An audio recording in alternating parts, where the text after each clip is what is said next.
Nako, ito po ang pinag-uusapan ng bayan ngayon. Ang tambalang Kim Chiu at Paolo Avellino. Meron kasing post si Paolo Avellino na subukan ko kayang tapusin ng pelikula. May parang ganon. Oo, kaya maiisip pa talaga, teka, mukhang may problema.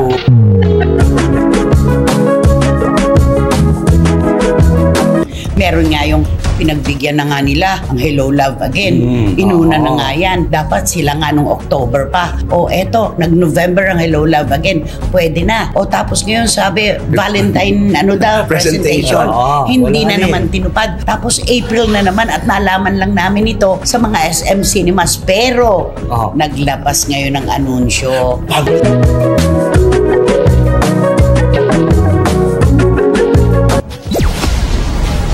Then at Kim Pao, pinagsasabong, mga taga-suporta, nagbabardagulan.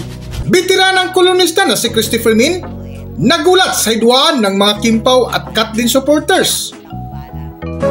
Kung bago lang kayo dito sa aking YouTube channel, huwag kalimutan mag-subscribe at pindutin niyo na rin ang notification bell para ma-notify kayo sa ating susunod na video. Maraming salamat!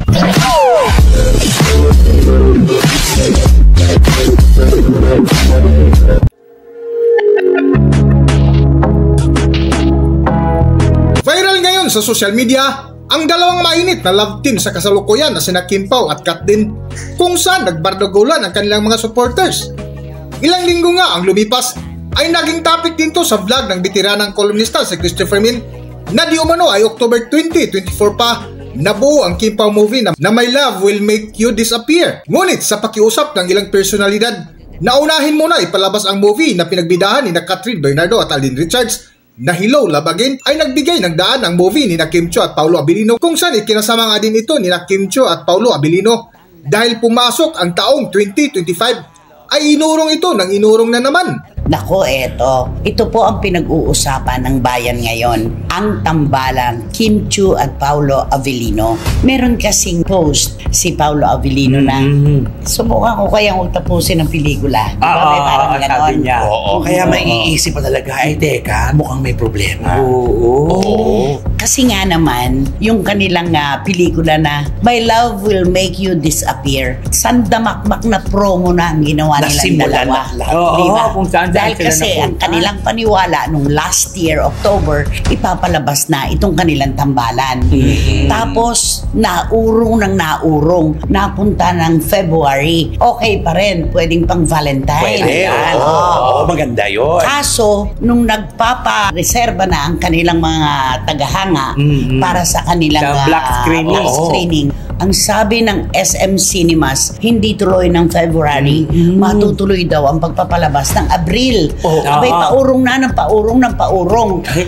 At pinopromote pa si Kim na February. Siguro, eto lang naman ang saloobin nila. Ano ba naman ito? Tagaroon din naman kami sa bakuran, di ba? Bakit naman parang second-rate citizen ang turing sa kanila, di ba? Nakakababa naman kasi ng self-esteem. Oo, nakakasakit yun, di ba? Wala ba kami tagahanga? Wala ba nag-aabang ng pelikula namin? Umariya ngayon ang mga Kim Pao followers, nag-ingay sila dahil karapat-dapat naman po talaga na bigyan ng pagpapahalaga ang Kim Pao. Kasi kilig. Ang dami nilang napapasaya, di ba? At saka may mga tagahanga itong naghihintay. Matagal nang naghihintay. Ano ang nangyari? In-unfollow nila ang Star Cinema. Ngayon lang ako nakarinig na pati ang produksyon ina-unfollow na.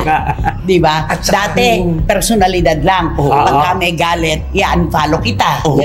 Ngayon, in-unfollow nilang dalawa ang Star Cinema. Kaya siguro baka ayaw na nila marinig o mabasa kung ano man yung mga sinasabi ng Star Cinema.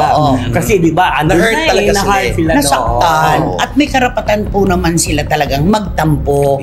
Pero sana yung pagtatampo, masulsihan ka agad.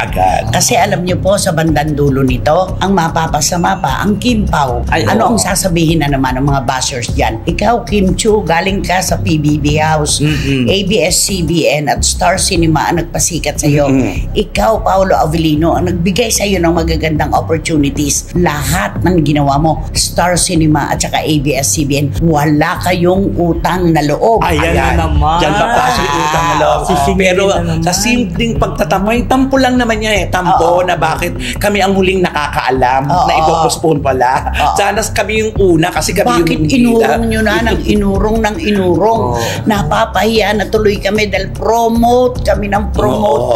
Hindi naman pala matutupad yung aming inaanunsyo. Correct. Di ba? Parang ganon. Kaya, alam mo naman, tayo nabubuhay sa isang bansa na ang utang na loob, kahit kung tutuusin ay nabayaran mo na, kwentras, di ba? Kwentras klaras na. Habang buhay mo pa rin na yan ay tatanawin dahil wala naman talagang sapat na halaga at kabayaran ang utang na loob. Kaya dapat hindi nila in-unfollow. Nando naman ako sa punto na dapat hindi nyo in-unfollow kasi kahit biling-baligtarin pa ang siglo ng buhay nyo, Star Cinema pa rin ito, ABS-CBN na nagbigay ng pangalan at tumupad ng pangarap at nyo. dahil sa pag-unfollow nila, nagbukas na naman sila ng pintuan na mga kwentong kung ano-ano ang papasok na naman dyan. Meron nga yung pinagbigyan na nga nila ang Hello Love Again. Inuna na nga yan. Dapat sila nga nung October pa. O eto, nag-November ang Hello Love Again. Pwede na. O tapos ngayon sabi, Valentine presentation. Hindi na naman tinupad. Tapos April na naman at nalaman lang namin ito sa mga SM Cinemas. Pero naglabas ngayon ng anunsyo. Bago na naman. Ang Star Cinema. Siguro nahalata nila talaga na nagagalit talaga ang mga Kimpaw. At saka baka mapanisan na rin. Sayang yung kilig, yung pag-aabang. Nag-anunsyo sila na sa March 26 na ang pagpapalabas ng pelikula. My Love Will Make You Disappear.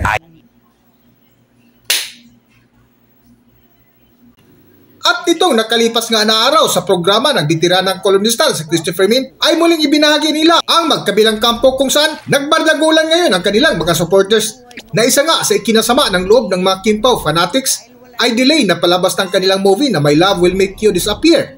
Eto po, simulan na natin ang ating pagkukwentuhan. Alam mo, Romel, naloloka ko ha. Nagbabardagulan ngayon mga taga-suporta ni na Catherine Bernardo at Alden Richards at ni na Kim Chiu at Paolo Avellino. Ay nako, Katden at Kim Pao, ano ba nagaganap? Okay lang naman yung healthy competition, walang problema. Pero ba't sila nagbabardagulan? Ano ba? Kasi, diba? Kasi yung painitan ng mga love team at saka marami kang maririnig sa kanila mga komento na talagang hindi mo kakayanin talaga. Talagang away kung away ng mga panay. Talaga nga naman, kasi pinag-aagawa na yung most outstanding love team kinesong ganon, di ba? Pero alam mo, ang dami na kagad pumasok dito. Ang dami ng mga may nega, may positibo, merong diba? Yung okay lang naman kani-kanyang panahon yan, di ba? Kaya lang, magpakatotoo tayo. Ipinipilit kasi ng maraming Kimpaw supporters na patataubin daw nitong pelikula nilang My Love Will Make You Disappear ang Hello Love Again. Ito po ay magpakatotoo tayo. Sa ngayon po, ang record po ng Hello Love Again, marami nang nagtatangka pero wala man lang nakakatapat at lalong wala pa nakakatalo. Mahihirapan. Pero siguradong kikita rin itong pelikula ng Kimpaw. Malakas sila diba? Malakas sila. At saka sana na hindi na gano'n ang attitude yung para malampasan. Alam mo, kasi pag gano'n ang goal na para malampasan, talagang mahihirapan sila. Dapat kumita ang pelikula, okay na yun. Kasi ito, wag na yung walang comparison. Walang comparison. Hindi nga ba pag tinatanong natin ng mga artista, yung mga ini-interview ko, kunwari, ano ang kinatatakutan mo? Sino ang tinuturing mong kalaban? Mas maganda po kalabanin ko sarili kong kapasidad. Tama naman yun yung sarili mo ang kalabanin mo. Hindi iba. Kasi kapag ka ang iyong iniisip kalabanin ang kapwa mo artista, ay nako, mahihirapan ka. Maghahabol ka na maghahabol. Ganon. Yun ang simula ng pagka-insecure mo sa lahat ng mga bagay na nakikita mo. Ayan. At sabi nga ni Juris Dr. Channel, sabi niya okay lang naman na nagpagsabungin sila ng mga fans nila. Basta may limitasyon at hindi na uuwi sa siraan o paggawa lang ng fake news. walang masama sa konting competition. Healthy pa nga yan. At least nababalanse ang ecosystem ng showbiz. Ika nga. Ecosystem ng showbiz. Totoo naman yun maganda talaga kahit naman sa basketball. Pag magaling ang kalaban mo, napipilitan ka rin talaga na magsikap na gumaling dahil kasi magaling yung kalaban mo Correct. Pero sana, healthy competition lang. Walang personalan, walang siraan, di ba?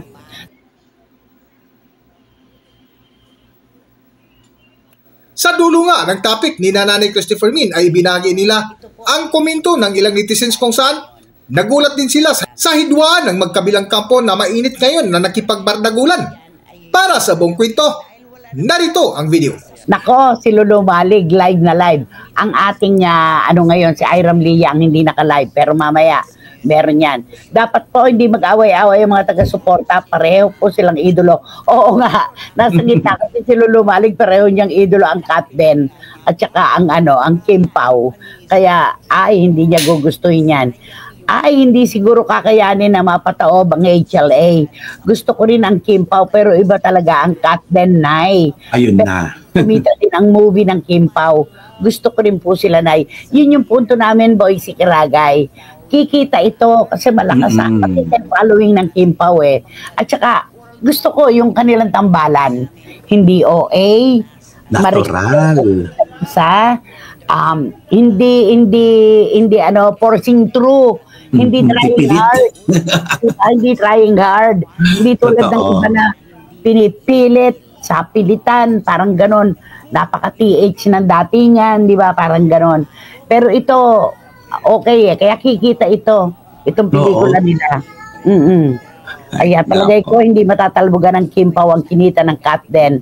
Record breaker ang HLA, sabi ni Tita Nene Olanday. Siyempre, sa panahon ngayon, walang papayag na kakabugin. Ngayon, 1 bilyon. Layo. Diba? Mahirap pabulin yon. At sana huwag habulin. Dapat healthy competition lang. Huwag po kayo nagbabardagulan. Kasi ang totoo dyan, magkakaibigan po yung mga pinagsasabong-sabong nyo. Sa totoo lang. Tama. Diba? Sabi ni John, mahihirapan na itaob ang HLA. Totoo naman yan. Pero sana kumita rin ang Kim Pao kasi I love their love team. Kasi sabi ng nanay, hindi forcing through. Totoo yan. At saka napaka-marespeto nila sa kanilang nararamdaman. Yun yung gusto ko yung marespeto sila sa nararamdaman. John, thank you. Ibig niyang sabihin doon, yung hindi ibinebenta yung relasyon. Alam mo yung gano'n? Opo. Kung ano yung nakikita natin na ganyan, makikita mo kahit magkatabi lang sila. Alam mo, merong something talaga na parang, mata-mata lang. Tapos, hindi ba maganda yung binabasa mo yung kanilang kilos sa katinginan? Yes. What you see is what you get. Ganon. Oo. Pag tulakan mo man, kung ayaw naman ng isa, wala rin magaganap. Sabi ni Dan Clavesillas, okay lang naman pong pagsabungin. Ibig sabihin lang po, sila talaga ang may init na tambalan ngayon at marami mga tagahanga. Sana lang po ilagay sa ayos. Huwag naman siraan at tirahin ang mga tambalan ng below the belt. Tama. Dapat wala talagang wala talaga tong personalan. Iba kasi na may personal na may personal. Andyan na yan. Huwag na natin pag-awayin. Pero kasi di ba pag mga ganyan, kasi nandun kasi yung saya, yung comparison, lalo mo silang makikilala yung mga artista na, ay oo nga, ay oo nga si ay oo nga, may mga ganun kasi, di ba? Nakakatuwa yan. Basta wish natin, na tulad ng Hello Love Again, kumita rin ng malaki. At naway manira din ng record. Yes. Manira din ng takilya itong Kim Pao sa kanilang pelikulang My Love Will Make You Disappear. Ayan. Gusto mo yon yung love na mawawala ka na lang bigla? Naku, sobra naman sa pag-ibig rin na wala ka nang bigla. Saan ka napunta? At saka maraming linyahan dyan si Kim Pao na pinag-trending ngayon. May mga linya dyan. Ay mauuso na naman yan. Hanggang dito na lang muna ang ating video at kung nagustuhan nyo, huwag kalimutan mag-subscribe at pindutin nyo na rin ang notification bell para ma-notify kayo sa ating susunod na video. Maraming salamat.